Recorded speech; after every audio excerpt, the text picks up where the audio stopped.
Chapter 1. Robin Hood becomes an outlaw. Robin Hood was born near the end of the 12th century. His real name was Robert. He was the son of the Earl of Huntingdon. At that time, England had many problems. King Richard was away on a crusade in the Holy Land. He was away many years. His brother John became king. He was a cruel and greedy king. His men were arrogant and brutal. The poor people of England suffered a lot. They paid very high taxes to King John and his sheriffs. Many families died of hunger. One day, the cruel sheriff of Nottingham killed Robin's father and took away his lands. Young Robin lost his father, his home, his lands, and all his possessions. He escaped to Sherwood Forest with his loyal servants. They decided to live as free men in the forest. They didn't want to be slaves of King John. However, the king considered them outlaws. When Robin and his men reached Sherwood Forest, they sat down to rest. Robin Hood smiled at his loyal servants. Then he said to them, "My friends, Sherwood Forest is our new home. Now we are free, but we are outlaws. Everyone in the kingdom is against us." "Master, we are not afraid because you are with us," said Much. "Yes, I will stay with you, but you must do what I tell you. We must not become robbers. We must never harm the poor, the old, women, or children. We must respect and protect them. We take only from rich merchants, noblemen, and fat churchmen. Here's my plan. When rich travelers come into Sherwood Forest, we invite them to eat with us. Then they must pay for their food. They must give us half of everything they have. We then give this money to the poor. Do you promise to do what I tell you?" "Yes, we do," they cried. Robin and the outlaws lived in caverns in the forest. The caverns were a perfect hiding place. They were warm and dry in the winter. In the summer, they were cool. They were happy in the forest. They all wore green clothes and carried bows and arrows. Robin had a horn to give signals. Soon other honest men joined the outlaws of Sherwood Forest, Nat, Will Scarlet, and others. The outlaws were excellent archers. Robin Hood became the best archer in the region. In the forest, Robin and his men practiced with their bows and arrows. Chapter 2. Robin meets Little John. One day Robin came to a stream with a small bridge. When he began to cross it, he heard a loud voice say, "I want to cross the stream first." Robin turned around and saw an enormous young man. He was very tall. "No, I was first," answered Robin. "Can you push me off the bridge?" asked the enormous man. He was holding a wooden staff. Robin cut a long branch from a tree and made a staff. Then he began to fight on the bridge. Robin was fast and light, but soon the enormous man pushed Robin into the water. He was very strong. The enormous man laughed. Then he pulled Robin out of the water. Robin started to laugh too. "You are an honest fighter," said Robin. "What is your name?" "My name is John Little. I am an honest man. I fought with good King Richard's men in the Holy Land. I made King Richard's sword and the swords of his men. He is a great king. But his brother John is cruel and greedy. I don't want to serve King John. I am looking for Robin Hood. I want to join his outlaws." "Welcome to our merry company of outlaws. I am Robin Hood," said Robin, smiling. "A friend of King Richard is a friend of mine." John Little was very surprised. Then the two men embraced and became good friends. "Now that you are an outlaw, you must change your name. Your new name is Little John." Robin took Little John to the secret hiding place in the forest. The outlaws welcomed Little John with a big meal. Little John was an expert sword maker. Soon every outlaw had a new sword. The outlaws liked Little John because he was friendly and kind. At night, everyone sat around the fire and listened to his stories. He told them about his adventures in the Holy Land. Chapter 3. Friar Tuck joins the outlaws. Will Scarlet told Robin that a big, fat man lived in a cavern near a river in Sherwood Forest. One day, Robin decided to meet him. He went to the river and saw a fat friar who was fishing. "Good morning, young man," said the friar. "Good day," answered Robin Hood. "You are fishing in an outlaw river. The fish you catch are mine. You can fish here today, but only if you carry me across the river." The friar did not like what Robin said, so he looked at him and said, "I can carry you across the river. You are very thin. Can you carry me across the river?" Robin was surprised to hear this. "Of course I can carry you. I am thin, but I am very strong." Robin lifted the enormous friar with great difficulty. Then he carried him across the river. "You are very heavy, friar, but I can carry you," said Robin. At the other side of the river, Robin said, "Now you must carry me back." The friar started to carry Robin Hood across the river. But when they arrived at the middle of the river, the friar stopped. He sniffed Robin and said, "Goodness! You smell like an old rat. You need a good cold bath." And so the friar threw Robin into the cold water. He laughed loudly and then pulled Robin to the riverbank. Robin was angry at first. Then he smiled and said, "You were right. I needed a bath. I feel better now. My good friar, you are free to fish in this river when you want." "Let us shake hands before I go away," said the friar. "Oh, don't go away," said Robin. "My name is Robin Hood." "What? You are Robin Hood?" asked the friar. He was very surprised. "Yes, come and live with me and my outlaws. We are all good, honest men. We take from the rich and give to the poor. We want a friar because we need the word of God. What is your name?" "I am Friar Michael Tuck of Fountains Abbey. I had a quarrel with my abbot. He was very greedy and rich. He never helped the poor. He forgot God's teachings. When I told him this, he wanted to punish me. I escaped to the forest. Now I live a simple life." "If you want to live a simple life and help the poor, then come to Sherwood Forest," said Robin. The two men shook hands and promised to be friends for life. Chapter 4. Wanted, dead or alive. Some years passed and there were more than 200 outlaws living in Sherwood Forest. Robin Hood was the hero of the poor. He continued robbing the rich to give to the poor. Robin Hood called this the Sherwood tax. All the rich travelers who passed through Sherwood Forest paid the Sherwood tax. The sheriff of Nottingham sent an army of soldiers to Sherwood Forest to capture Robin Hood, but Robin and his outlaws were in the trees. They killed all the soldiers except one. Robin and his men were the best archers of the region. They knew the forest perfectly. They were never afraid of fighting the soldiers of the wicked sheriff of Nottingham. It was impossible to stop Robin Hood. The sheriff was furious because the people laughed at him. He was never able to capture Robin Hood. King John was furious too.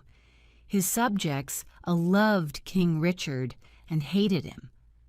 One day, King John stood on the castle walls. He spoke to all his people. He said, "We must capture Robin Hood and his outlaws. They are our enemy. I can pay 100 pieces of gold for Robin Hood, dead or alive. Bring me that outlaw." From that day on, Robin's life was in great danger. Chapter 5. Robin meets Maid Marian. When Robin Hood was a boy, his best friends were Marian Fitzwater and her brother Mark. Robin played with them and taught them to use the bow and arrow. He also taught them to fight with the sword. Robin loved only Maid Marian, and she loved only him. One spring day, Marian's father, Lord Robert Fitzwater of Maliset, said to her, "Marian, you are a beautiful maid. Soon you must marry. There's a very rich nobleman who wants to marry you." "What is his name?" Marian asked. "His name is Sir Guy of Gisborne, a good friend of the Sheriff of Nottingham." When Marian heard this, she was very unhappy. This was terrible. She did not want to marry Sir Guy of Gisborne. She loved Robin Hood and wanted to marry him. She decided to run away to join Robin Hood. She disguised herself as a knight. Then she took her horse and went to Sherwood Forest. Robin Hood was in the forest. He was coming from Nottingham and was disguised as a beggar. They met in the forest. It was evening and it was almost dark. When Robin saw the knight, he asked, "What are you doing in the forest?" "What are you doing here, beggar man?" answered the knight. They did not recognize each other. "This is outlaw country. Go back. You can't stay here. We don't know you," Robin said. "I cannot go back. I am not afraid of outlaws," answered the knight, taking out a sword. "I am ready to fight you." And so the fight began. Both were experts with the sword, but Robin fell to the ground. The knight said, "Now take me to your leader. Take me to Robin Hood." She took off her helmet, and Robin was very surprised. It was his dear Marian. Robin took off his beggar clothes. Marian recognized Robin. She, too, was very surprised. Then they kissed. There was great happiness in Sherwood Forest that evening. Marian and Robin were finally together. Friar Tuck married them after a few days. There was a big wedding celebration in the forest. Maid Marian was now part of Sherwood Forest. She was gentle and kind to all. Everyone loved her. Chapter 6. The Sheriff's Ride. Robin Hood's fame was everywhere. The people called him Saint Robin, and Robin, Sheriff of Sherwood Forest. A lot of new outlaws joined Robin Hood. They were loyal to him and followed him everywhere. The sheriff's men did not want to go to Sherwood Forest to capture Robin Hood. They were afraid. The Sheriff of Nottingham was very angry. He wanted to capture Robin, dead or alive. "What is wrong with my men? They're afraid of Robin Hood. They are all stupid cowards. I don't need anyone. I am going to Sherwood Forest alone. I'm not afraid of a legend." The sheriff left for Sherwood Forest alone. He entered the dark forest and saw no one for a long time. Suddenly, a group of outlaws jumped down from the treetops. They made a big circle around the sheriff. Then they took out their swords. The sheriff was terrified. His face became white. One outlaw said, "Well, well, what do we have here? The Sheriff of Nottingham in person." "Oh, please don't kill me," said the cowardly sheriff. "I can give you everything I have." The outlaws laughed at the sheriff and said, "Our master is waiting for you." "Robin Hood?" asked the sheriff. "Yes, Robin Hood, you are invited to eat with us." "I'm not hungry. Let me go. I can give you money, gold, jewels, but please let me go." The sheriff said, "Start walking, you butcher," said Will Scarlet. The outlaws took the sheriff to Robin Hood. "Let's kill him," the outlaws cried. "Let's kill this fat butcher now." Robin Hood looked at the sheriff with disgust. He wanted to kill him too, but Marian stopped him. "We are not butchers like this man," said Marian. "We are honest people." "Sit down and eat with us, Sheriff," said Robin. "After the meal, I have a surprise for you." The sheriff was not hungry, At the end of the meal, Robin said, "Now give us everything you have, money, gold, jewels, then take off all your clothes. Get on your horse and return to Nottingham naked." Robin, Marian, and the outlaws laughed wildly. The sheriff got on his horse and returned to Nottingham. He was very cold and very angry. "I must capture that Robin Hood and destroy him," shouted the sheriff. When he reached Nottingham, the people saw him naked. Everyone looked at him. They pointed at him and laughed loudly. "Long live Robin Hood, the sheriff of Sherwood Forest!" They cried. Chapter 7. The Silver Arrow. After his adventure in Sherwood Forest, the sheriff of Nottingham said to his men, "I must capture Robin Hood and destroy him. How can we capture him?" The sheriff thought for some time. Then he said, "I know how we can capture him. Let's have an archery competition here in Nottingham. The best archers of the region always come to the competition. The prize for the best archer is the famous silver arrow." One of his men asked, "But will Robin come to the competition?" "Of course, Robin loves challenges," said the sheriff. "He will come disguised, and we must discover him." The sheriff's messengers went everywhere and told everyone about the competition.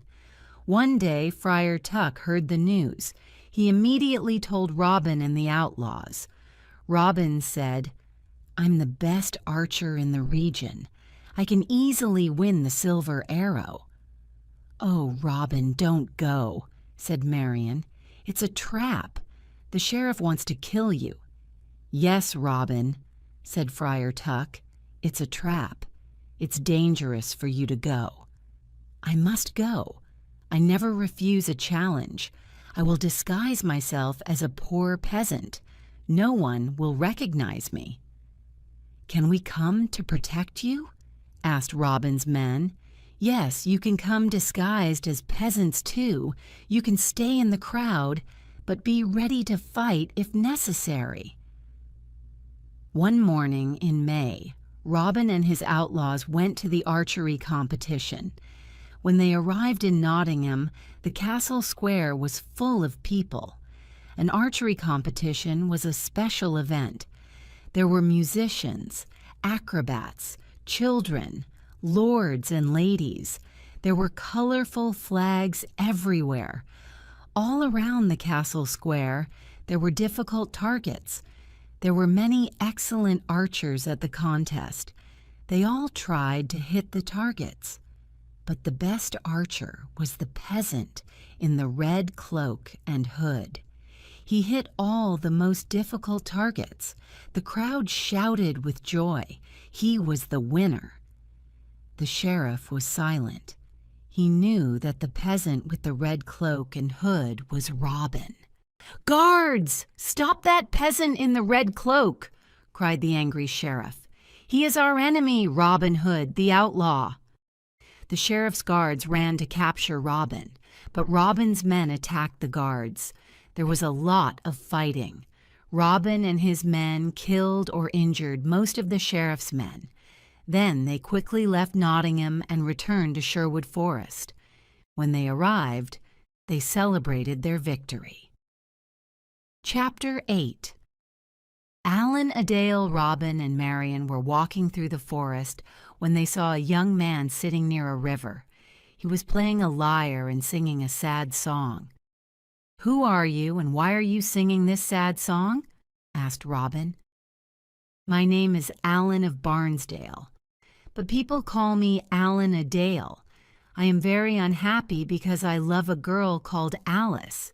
She loves me too, but her father wants her to marry a rich old baron.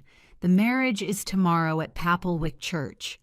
The young man was so unhappy that he started to cry. Robin and Marian looked at each other. Marian remembered her similar situation some time ago. Then Robin said, "I want to help you, Alan Adele. I have a plan. Come with me." Early the next morning, Robin sent his best archers to Papelwick. They hid inside the church and all around it. Robin, Friar Tuck, and Allan a Dale disguised themselves as simple peasants. Then they went to Papelwick. They entered the church and sat down. At midday, the bishop and the rich old baron entered the church. Then Alice arrived with her father. She wore a white dress and she had flowers in her hair. She was beautiful, but very sad and pale. When the bishop began the marriage ceremony, Robin stood up and said, "My lord, an ugly old man cannot marry this beautiful young woman. Winter cannot marry spring." "What?" cried the bishop. "Sit down and be silent. There is no love between that old man and this young woman. You must not marry them." The bishop was furious. He cried, "Guards, arrest this peasant immediately." At that moment, Robin's men stood up and pointed their bows and arrows at the guards. The guards did not move. The bishop ran out of the church. Allan a Dale ran to Alice and embraced her. "My sweet Alice, I want to marry you." Alice was very happy and said, "You are the only man I want to marry." Friar Tuck married the happy couple at Papelwick Church. Then everyone returned to Sherwood Forest to enjoy the wedding banquet. Allan a Dale and Alice lived in Sherwood Forest with Robin, Marian, and the outlaws. Chapter 9. A Stranger in the Forest. One evening Robin was hunting in the forest. He saw a knight riding an old, tired horse. The knight wore the red cross of the Crusader. "Good evening, young man," said the knight. "What is the name of this forest?" "This is Sherwood Forest, sir," answered Robin. "I have come from the Holy Land. I was there for many years. I fought many wars against the Turks. Now I am very tired and hungry," said the knight. Robin said, "Brave knight, come and eat with me and my men. You can stay with us tonight. Thank you for your offer. I am happy to accept it." The two men rode through the forest together. Robin told the stranger about greedy King John and his wicked sheriff. He told him how the poor people suffered. He explained why he became an outlaw. The stranger listened carefully. There was a good meal of roast pork that evening. The stranger liked the merry company of Robin, Marian, and the outlaws. He talked about his adventures in the Holy Land. At the end of the meal, Robin stood up and said, "Let us drink to good King Richard and to his return." Everyone cheered and drank to good King Richard and to his return. Then the stranger stood up, took off his head covering, and said, "My friends, I must tell you the truth. I am not a knight. I am your King Richard, also called the Lionheart." There was silence for a moment. The surprise was so great. Then everyone at the table cheered and cried, "Welcome home, King Richard." Everyone knelt down. Robin said, "We thank God for King Richard's return. I am a lucky king. I have loyal people," said King Richard with tears in his eyes. "I know that my brother John and his men are dishonest and greedy. Now I am here to punish the bad and bring justice to all." King Richard looked at everyone and said, "You are not outlaws anymore. You are now free men and all friends of mine. Robin, the lands of Locksley are yours again. You can all leave Sherwood Forest and live as free men." There was great excitement in the air. That night, King Richard slept in Sherwood Forest. The following morning, he rode to Nottingham with Robin, Marian, and his friends of Sherwood Forest. When the sheriff saw them, he ran away and never returned. After the king's return, Robin, Marian, and Little John went to Locksley. They lived a long and happy life. Some of the outlaws returned to their old homes and villages. Some went looking for adventure. Others became soldiers in the king's army. In everyone's heart, there was a beautiful memory of the years spent in Sherwood Forest.